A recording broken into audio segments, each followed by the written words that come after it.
What's going on, guys? Welcome back to my channel. Now, in this video, I'm going to be giving you guys an example of a BRRRR deal, a buy, renovate, rent, and refinance deal. That was actually one of my very first deals that I did with capital partners. I'm doing this video today because we're actually just about to close on the cash out refinance. So I thought I'd give you guys the total complete guide on how that project went down, including how I purchased it, how I structured the financing, how we went over to turn over the units, deal with inherited tenants, and all the way to the cash out refinance process.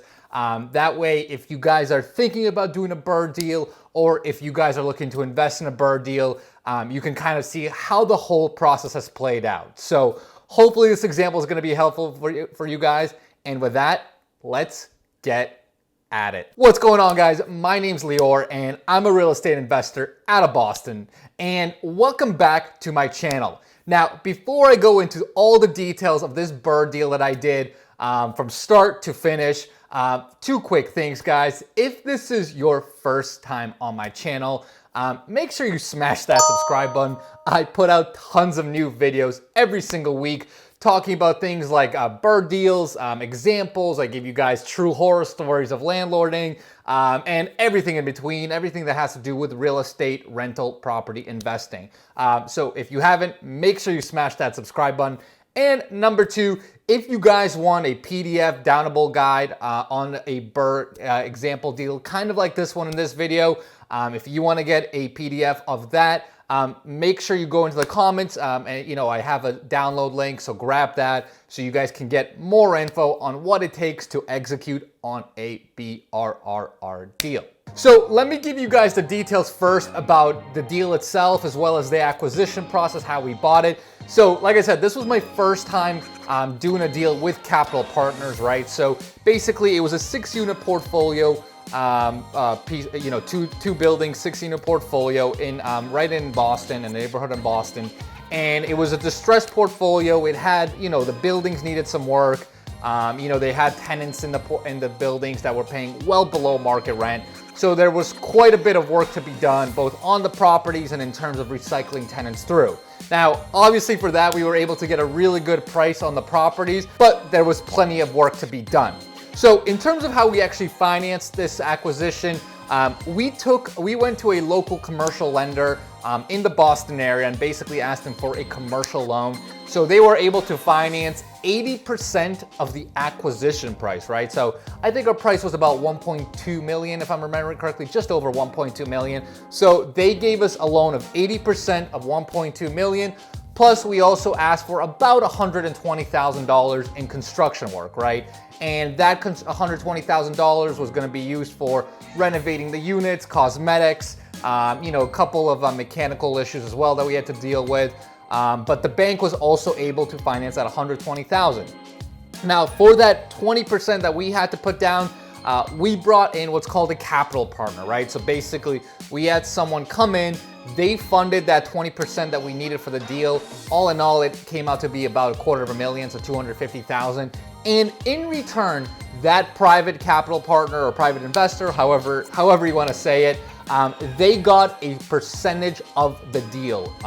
Now, they didn't have to do any of the work, right? We did all the work in terms of getting the deal, financing the deal, taking out the loan, and actually executing on it. So all the capital partner did was provide the funds, and in return, they would get a percentage of both the cash flows as well as all of our future profits. Now, in terms of actually executing on the business plan, so, the way we thought about it when we first bought it, we thought it was gonna take us maybe about 12 months, maybe a little bit more, like 12, 15 months, in order to be able to recycle all the tenants through, do all the renovations we need on the property, and to be able to fully stabilize that portfolio. Now, I will say we definitely undershot that one a little bit. Again, that was one of our earlier deals that we closed on now almost 3.5, 4 years ago.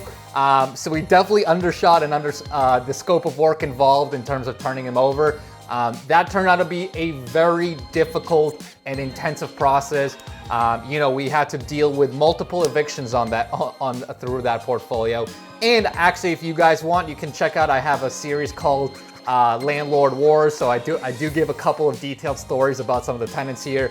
But we had one tenant where we legitimately had to do the full front eviction. That took about 9 to 12 months. I had two other tenants where we started the eviction process on. Fortunately, we were able to negotiate some sort of buyout with the tenants. But I'd say of the 6 units, I mean, maybe 1 or 2 of them were not too terrible in terms of dealing with them and getting them off. But you know, most of the units, most of the tenants within that portfolio, like I said, it was distressed. They weren't super high quality tenants, and they certainly put up a battle. And not only that, but we obviously also had to do work in the meantime. You know, so we had to go into their units, you know, do some construction, kind of renovate the units, renovate the buildings, which also was kind of a wonky process, right? Because it's not like we had a lot of vacancy, empty units where we could go in.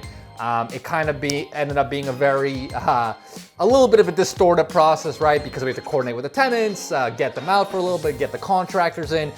So all in all, it was just a lot of work. You know, instead of that 12 to 15 months that we thought it would take, it really took closer to like 18 to 24 months. It really took almost 2 years before we could say that portfolio was fully stabilized. And even at that 2-year mark, we had 5 out of 6 completely stabilized. We were still actually dealing with one more tenant that ended up being quite troublesome. Now, the good news is, so when even though it took us a lot longer than we thought it would to stabilize the buildings, the way we actually analyzed the deal was super conservative. And you know, financially, it didn't really nip us too hard. We were able to, throughout the whole process, easily float all of our mortgages and obligations. You know, we were never really in the red with it. We did have a 1-year upfront period when we first bought the property of interest only from the bank, which was really nice. So that kind of gave us another 12 months of being able to pull in additional cash reserves. And even once we passed the 12-month mark and all the way through the 24 and 36-month mark, even though we were paying the full mortgage at that point, you know, we had enough stabilization and enough market rent coming in where we were able to kind of support everything relatively comfortable. So now, you know, now that it's about 3.5 years since that acquisition, at this point, you know, the portfolio has been fully stabilized. You know, there's maybe one tenant where we can grab a couple more $100 out of, but nothing too crazy. For the most part, we're getting very strong rents between those portfolios. The other thing too is in between that time we bought into today, between the work that we did and all the construction that we did, as well as the market continue to be pretty strong in the Boston area, those properties have significantly increased in value.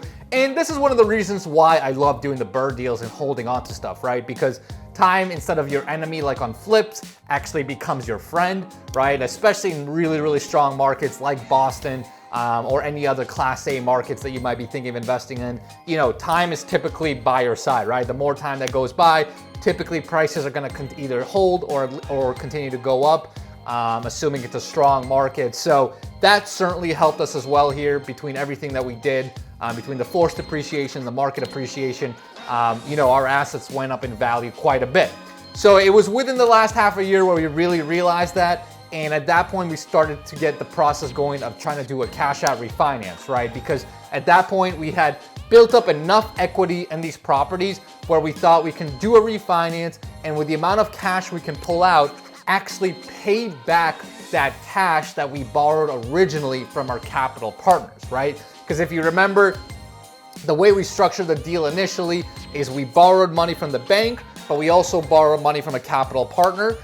So now with this cash out and the cash that's going to come from this refinance, we're actually going to be able to pull in enough cash to basically completely pay off these investors. So that means they get their full principal back within about a 3-year period or so, which is obviously amazing. And not only does the capital partner get his full investment back, but even once he gets his principal back, he is still gonna remain as a part owner of the project, right? So he's whatever percent ownership of the building he had before, he's gonna remain that position.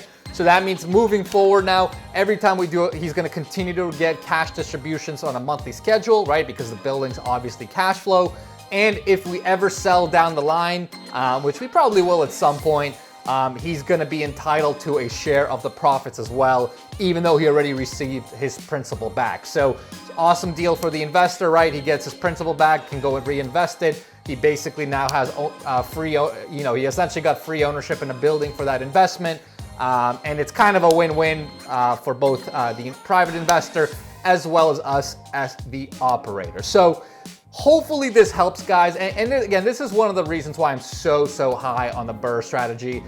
You can essentially create amazing win-win situations for both yourself and private capital partners, where they can they can receive ownership in buildings, you can receive ownership in buildings, they get their cash back, hopefully, as long as everything goes to plan, and you can kind of do this over and over again, right? Because now, as I'm sure you can probably imagine, the investor is super happy, he's getting all his cash back, so why wouldn't he go do it all over again, right? And he's going to continue to create wealth, we're going to continue to create wealth, and it really is just an awesome win-win situation. So hopefully that makes sense, guys. If you guys have any questions about any of the financials, the strategy, some of the things that we encountered, feel free to shoot them below, and I will definitely help you out.